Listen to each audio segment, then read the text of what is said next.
Bienvenidos y bienvenidas a EduCafé, un espacio de divulgación científica y educativa donde la investigación se piensa en voz alta. En esta ocasión, como todos ustedes saben, tenemos invitados que nos empiezan a platicar sobre sus temas.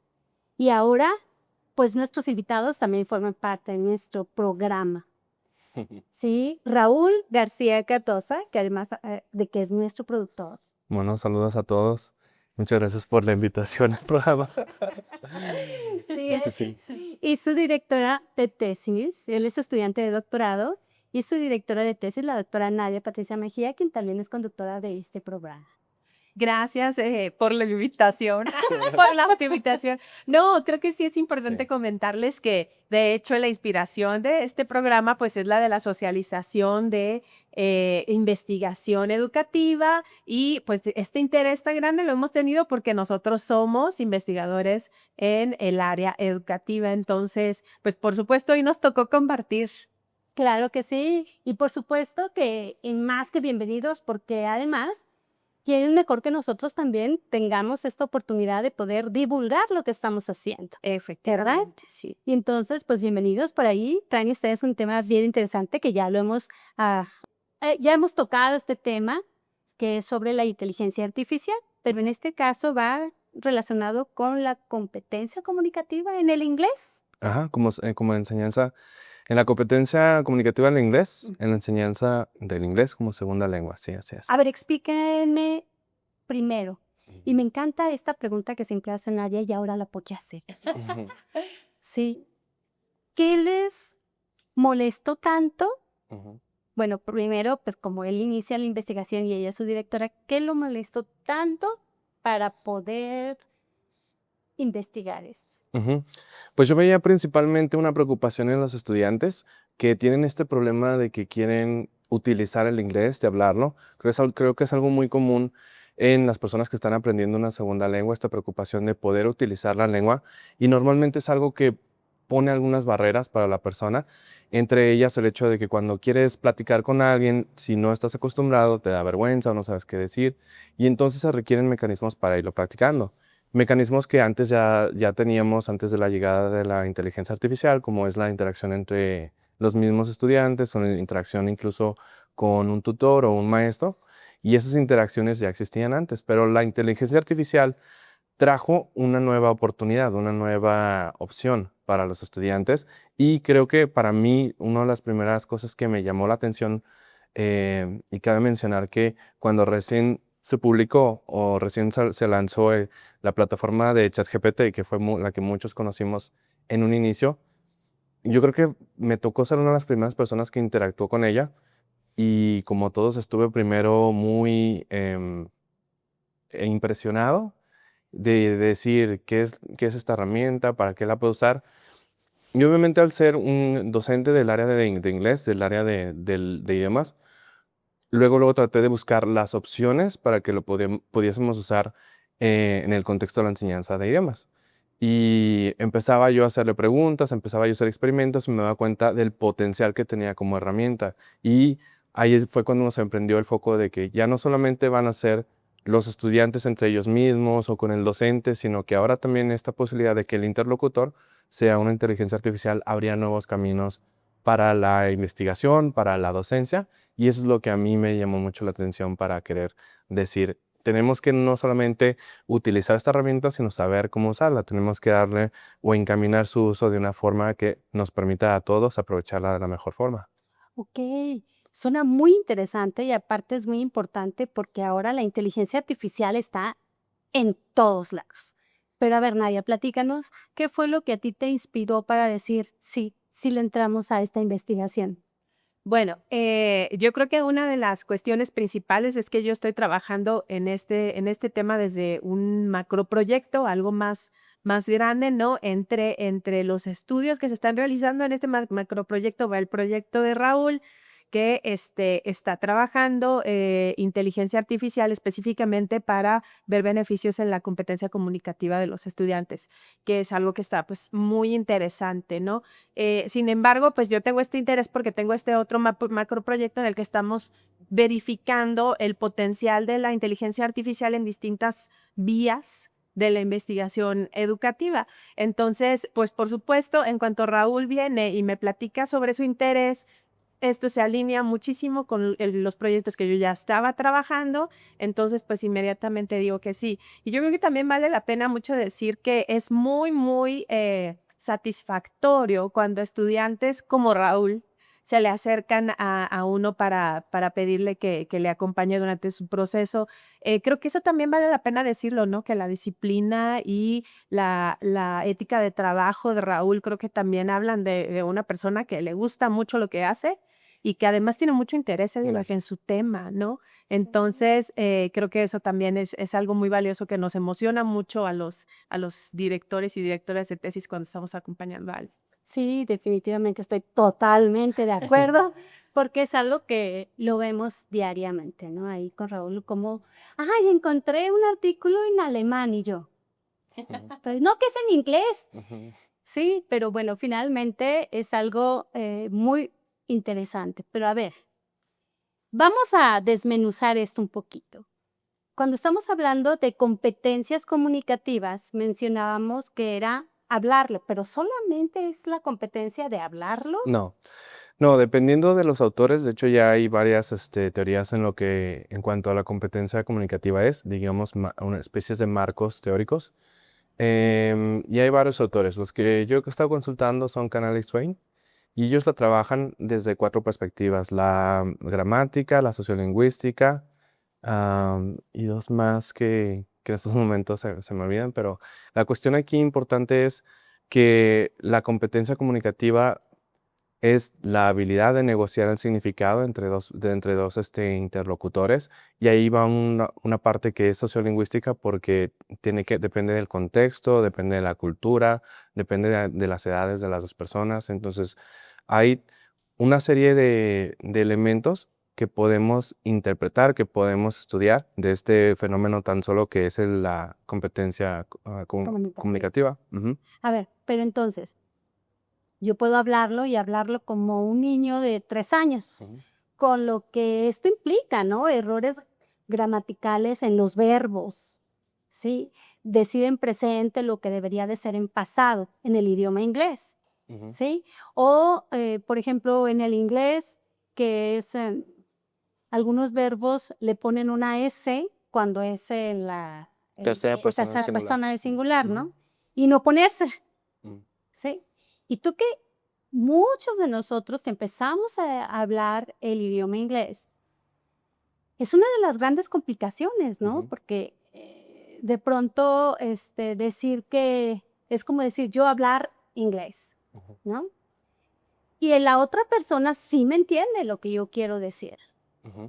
Y de alguna u otra forma, también es una competencia el darse a conocer o el que el otro entienda lo que yo quiero decir en un idioma que no es el mío. Claro. ¿Sí? ¿Vale la pena usar las señas en la competencia comunicativa? Sí, claro, de hecho es parte de la competencia comunicativa.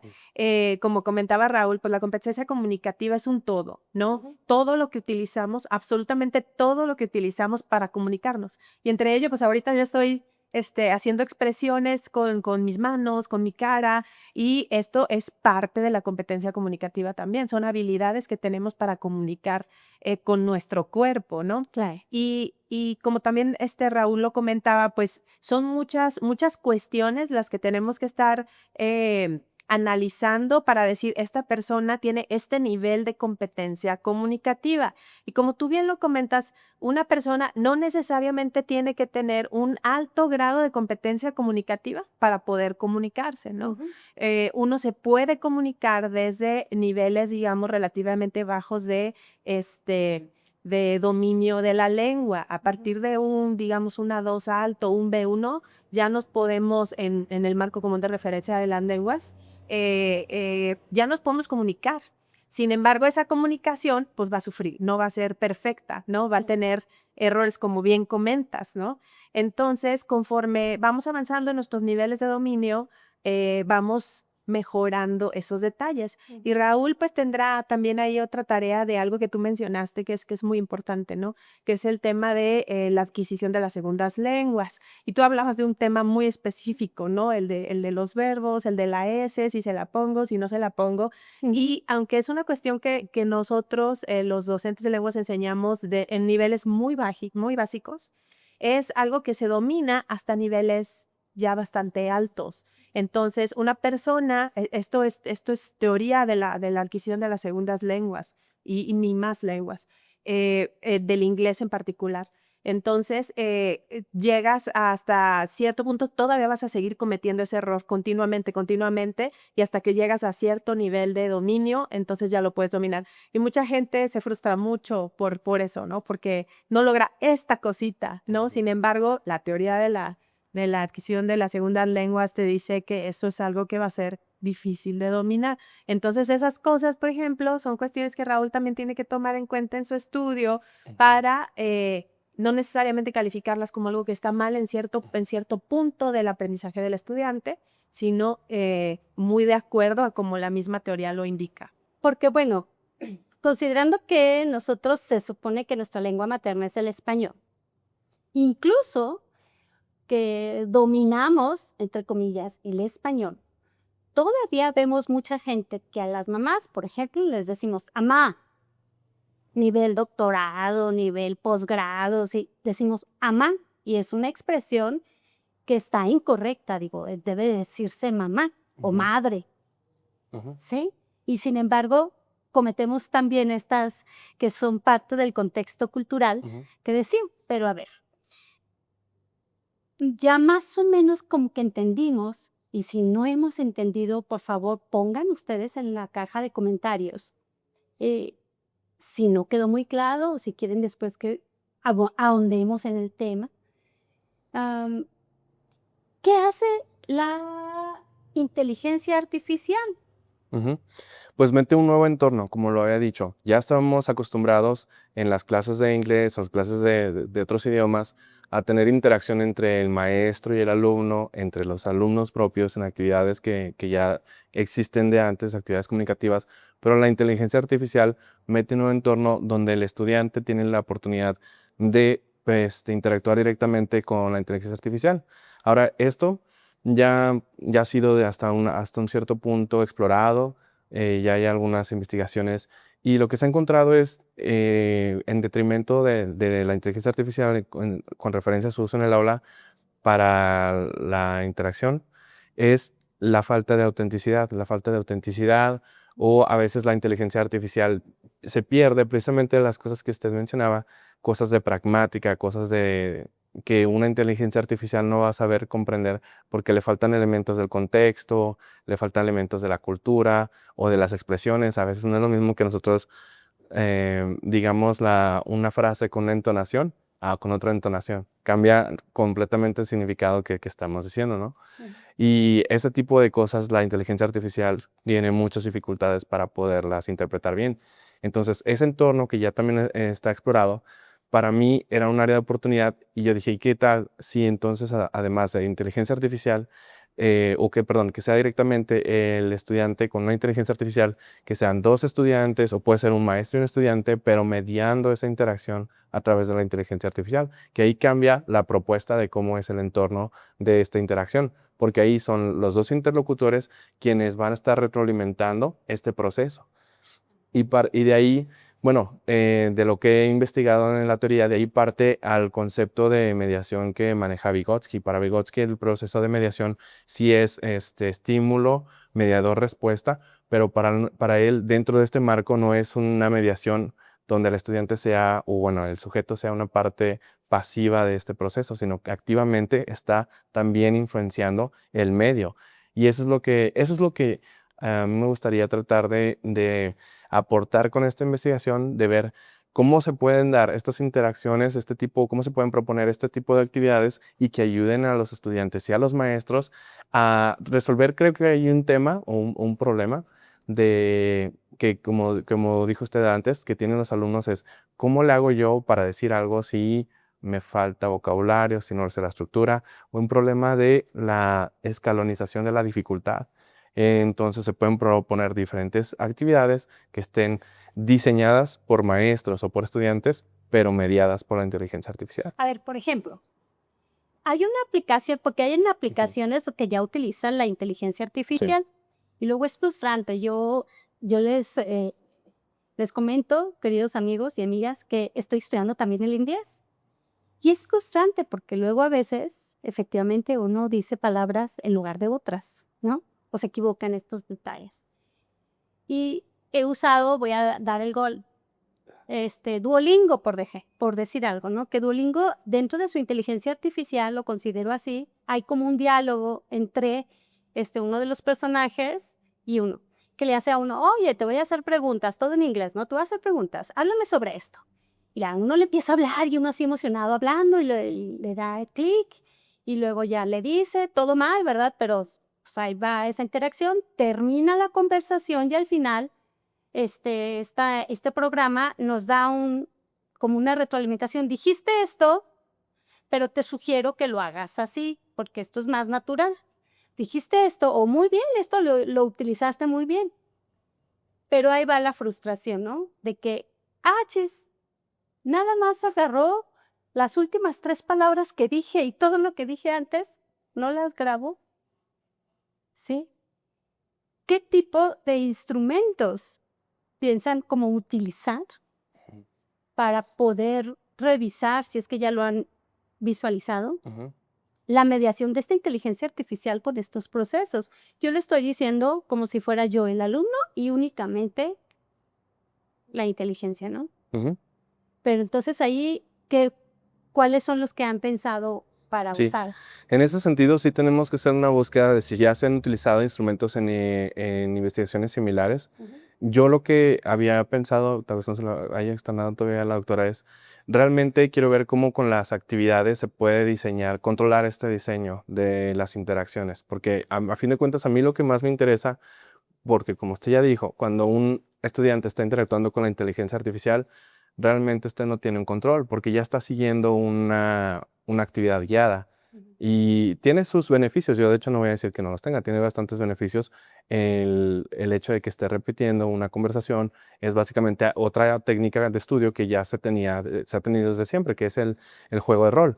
Sin embargo, me parece que la flexibilidad que ofrece la inteligencia artificial abre una nueva vía de que sean los mismos estudiantes quienes influyan de forma dinámica cómo se da la interacción. Y si ya sea un estudiante con otro estudiante o un estudiante con el docente, pueden ellos decir o llevar la conversación a donde ellos la quieren llevar y utilizar la inteligencia artificial. Obviamente esto se tendría que dar a través de prompts, pero como lo digo, creo que es algo que nos conviene mucho platicarlo muy a detalle en el comité de tesis para ver qué formas podemos encontrar para que esto se dé, pero yo siento que va por ahí. Híjole, esto es bien interesante, ¿eh? Y bien complicado porque está iniciando. Sí, claro. A mí me gustaría agregar que el estudio de Raúl tiene como 2 aspectos muy particulares que me parece que son muy importantes en el estudio en general. Es su laguna de conocimiento, digamos, en el estudio de la inteligencia artificial y cómo funciona específicamente para el aprendizaje de lenguas. La teoría ya nos dice, bien lo mencionó Raúl, hay mucha teoría en el aprendizaje de las segundas lenguas refiriendo cómo nuestros estudiantes cuando están aprendiendo se enfrentan a lo que nosotros llamamos filtros afectivos, ¿no?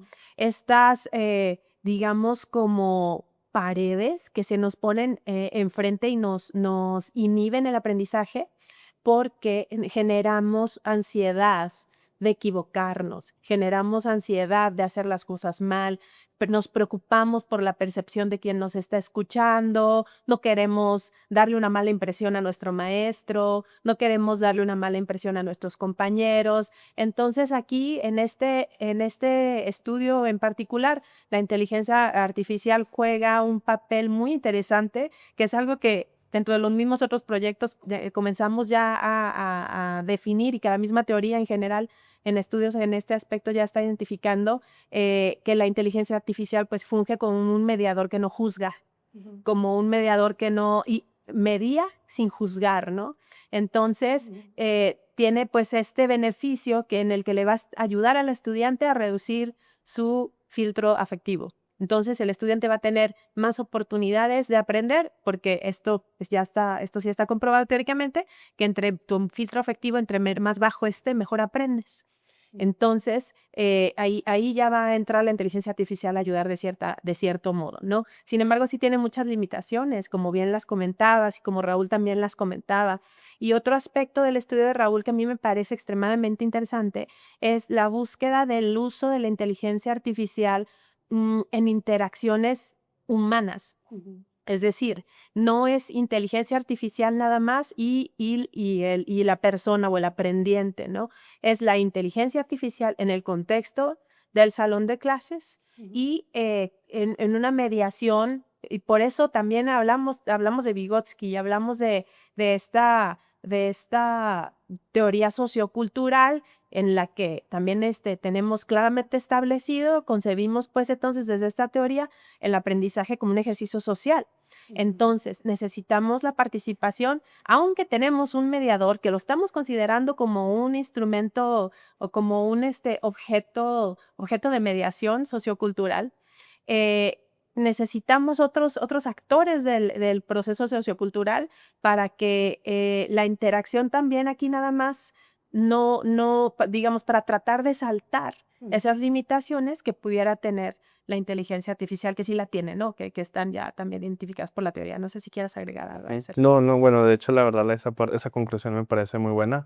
Ya lo veníamos comentando. Sí, precisamente lo más importante o lo que a mí me inspiró las clases de doctorado, de hecho, porque en un principio yo traía más esta dinámica o esta mentalidad de simplemente comparar los entornos, como buscando cuáles son más óptimos. Pero después me di cuenta con las clases que buscarle empoderar en este sentido al estudiante o al aprendiente de decir, yo quiero influir cómo aprendo, yo quiero influir el fin que le doy al aprendizaje que voy a adquirir y la forma en la que voy a practicar, el cómo lo voy a hacer, me parecía más interesante desde la perspectiva de la investigación, ¿no? Y creo que es hacia donde se está moviendo esta investigación y de momento yo voy muy contento con ese enfoque. Y esto, por ejemplo, lo quieren hacer más o menos ¿hay alguna característica de con quienes le quieran hacer, de edades, de los aprendientes?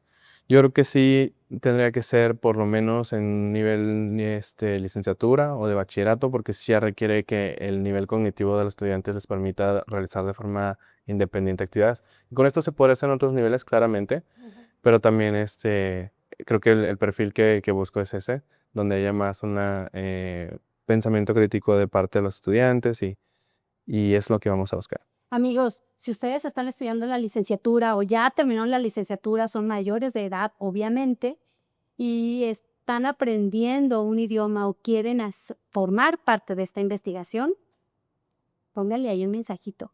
Creo que también vamos a ayudar para que este conocimiento pueda crecer y ayude a más gente a aprender un idioma tal vez más rápido. ¿No? No lo sabemos. Para eso están investigando. ¿Sí? Pero, pues ahí pónganles en los comentarios si ustedes quieren ayudar. A lo mejor ahí nos tenemos, yo, apúntame. Sí, a mí sí me gustaría agregar que a lo mejor más rápido no.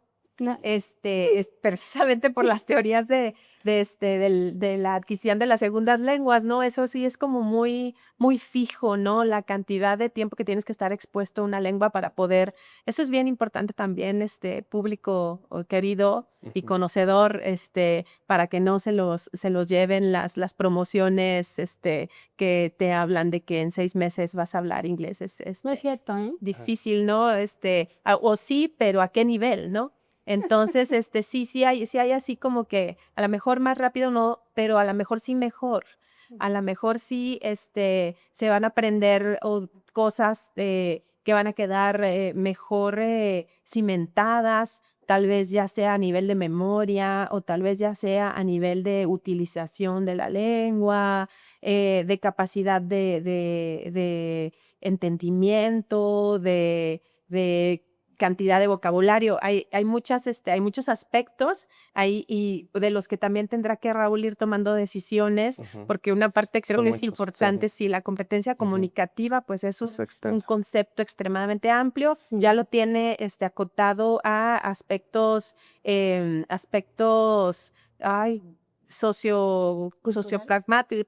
Sí, sociolingüístico. sociolingüísticos, perdón, aspectos sociolingüísticos, dentro de los cuales están los pragmáticos, pero seguimos pues todavía en este proceso de decir hasta dónde, ¿no? Porque sí es importante no irnos demasiado grandes ni demasiado pequeños. Para que les alcance el tiempo. Para que ¿verdad? alcance el tiempo, sí. Obviamente. Sí, y que esta investigación pueda continuar todavía más allá. Miren, parece como que ya nos empieza a tocar, a quedar unos minutos más, y pues vamos a hacer las preguntas icónicas, porque esto da para mucho más. Sí, algo de lo que decía Nadia, justo, es que lo que bien se aprende, nunca se olvida. Y no sé si a ustedes les ha pasado que de pronto aprendieron el inglés en primaria, secundaria, lo dejan de practicar y ya no entienden nada, ¿no? Entonces, es algo para que pudiéramos aprenderlo bien, para que aún a pesar de dejarlo de practicar, practicándolo nuevamente, lo recordemos más fácil, ¿no? Creo que por ahí lo entendí de esa manera. Corrijan y... No, está muy bien. No, está muy bien, Sí. claro, sí. Entonces, preguntas icónicas. La primera es, ¿qué... ay, caramba, se me olvidó. Qué mito. Sí. ¿Qué mitos quieren quitar con esta investigación? Para mí hay 3, bueno, había 2 que yo he pensado, pero con lo que nos hemos estado conversando, ya se me ocurrió uno más. Para ser breve, el primero es el hecho de que la inteligencia artificial viene a reemplazar al docente. Creo que también ya es algo que se había mencionado en otros programas. No es ni la intención con este trabajo, y creo que mis otros compañeros que manejan una línea similar tampoco van por ahí. Ellos ya elaboraron el porqué, yo estoy de acuerdo con sus razones. El otro es que la inteligencia artificial va a reemplazar la necesidad de aprender idiomas extranjeros. Yo estoy muy en desacuerdo. Yo pienso en realidad que siempre vamos a tener esa necesidad como seres humanos de comunicarnos los unos con los otros de una forma auténtica. Es una herramienta que podemos aprovechar, que nos puede ayudar a fortalecer nuestras competencias, en este caso la comunicativa, pero no va a reemplazar la comunicación que es estrecha entre las personas.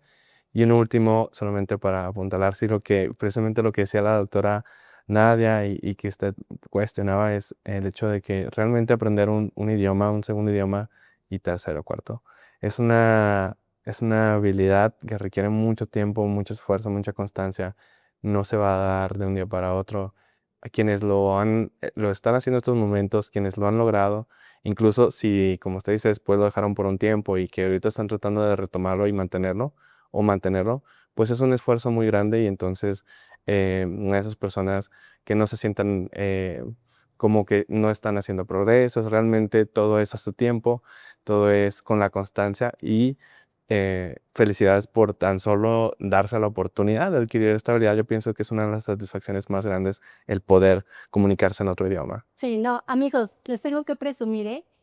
Él me está ayudando con mi idioma inglés. Es mi maestro de inglés. Y mi maestro de francés, ¿eh? Hay que decirlo. Lo tenemos que decir. Y la verdad es de que sí. Y yo creo que esta última parte es porque yo casi siempre digo, no, ya lo voy a dejar, es muy difícil. Pero... Es sí, muy total, difícil, pero por eso vale la pena. vale la ¿verdad? pena. Ujú. Y bueno, a mí sí me gustaría agregar que sí, porque yo también tengo mitos. Por supuesto. Claro, Bueno, claro. Principalmente ahorita la teoría en relación a la inteligencia artificial y la educación está muy enfocada a cómo la inteligencia artificial ayuda al aprendizaje individualizado, ayuda a que, vamos, como que se concibe el uso de la inteligencia artificial mucho más en entornos individuales y autónomos, ¿no? Y por supuesto que tiene grandes beneficios para este tipo de aprendizaje, es algo maravilloso para este tipo de aprendizaje, pero creo que algo que en lo que nosotros hemos querido trabajar y en lo que ya estamos viendo buenos resultados es que también se puede utilizar en entornos sociales, que tiene un papel muy, muy interesante, no necesariamente nada más para que una persona trabaje de manera individualizada, sino vamos a traernos al aula y vamos a hacer cosas en el aula que puedan ayudar a nuestros estudiantes a aprender mejor. Y yo creo que eso es algo que me parece que es un aporte muy interesante del trabajo que hemos estado realizando. Ok, sí. Justo iba a hacer esa pregunta, ¿eh? ¿Oh, sí? ¿Tú tienes otros mitos diferentes? Pues, Excelente, muchas gracias por compartirlo. Yo creo que es muy importante que se puedan resolver estos mitos y que se puedan desmitificar y poder decir, no solo es de esa manera. Bien, y finalmente, la última pregunta. ¿Con qué tipo de café se toma esta investigación? para mí, con un espresso, porque es un café que requiere un proceso donde interviene una máquina, interviene una persona y una máquina trabajando juntos para elaborar este café. Y bueno, además también es uno de mis favoritos y pienso que va muy en acorde con la investigación donde buscamos que la máquina y el ser humano interactúen de forma armoniosa, ¿no? ¿Qué? Totalmente de acuerdo con con el criterio de Raúl. Yo había pensado en un espresso doble, Sí. porque me gusta más café. Sí. Pero como para no dormir. Como para dormir, sí. Muy bien, ¿no? Excelente. No, pues muchísimas gracias por compartir, porque ellos, a pesar de formar parte también de este equipo de trabajo que hemos congeniado, también están haciendo investigación y además están aquí para compartir. Muchas gracias por estarnos escuchando. Y bueno, pues siempre le digo, Raúl, salude. Aquí está Raúl, ya lo conocen, ya saben también a qué se dedican, ¿sí? Y agradecerles a todos nuestros patrocinadores. Nadia, ¿tú quieres comentar? Pues más que nada que aprovechemos que tenemos a Raúl aquí para darle mucho crédito por el trabajo que hemos estado realizando en Educafé, agradecerle su trabajo de producción, tanto de video como de audio y su trabajo en redes sociales. Ustedes nos están viendo porque Raúl trabaja fuerte para que este programa pueda estar publicado. Y bueno, pues bien dice Alicia, pues un agradecimiento también muy grande a nuestros patrocinadores, a Ohana Coffee Lounge, a Ale Talamantes, a César Cárdenas, muchas gracias por su apoyo y por permitirnos realizar nuestro proyecto aquí. Y pues no se olviden de venir a tomarse un café a Ohana. Si no solamente hay café, también hay tecitos deliciosos para este Una Sus tisana. castizanas frescas. Sí.